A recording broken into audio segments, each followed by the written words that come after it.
Hello, just a short video to show you my solution to replace the CCFL controller of a THS700 series digital isolated oscilloscope from Tektronix.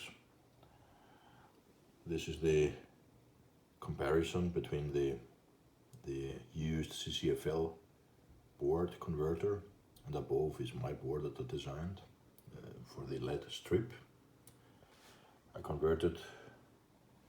removed the CCFL lamp and converted it using such a LED strip, 3mm one,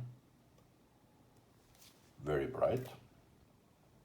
Here, this is how it looks. It's a 1-to-1 drop-in replacement of the controller itself, and it's narrow enough, the 3mm, that you can use the plastic protection cap, this white one here.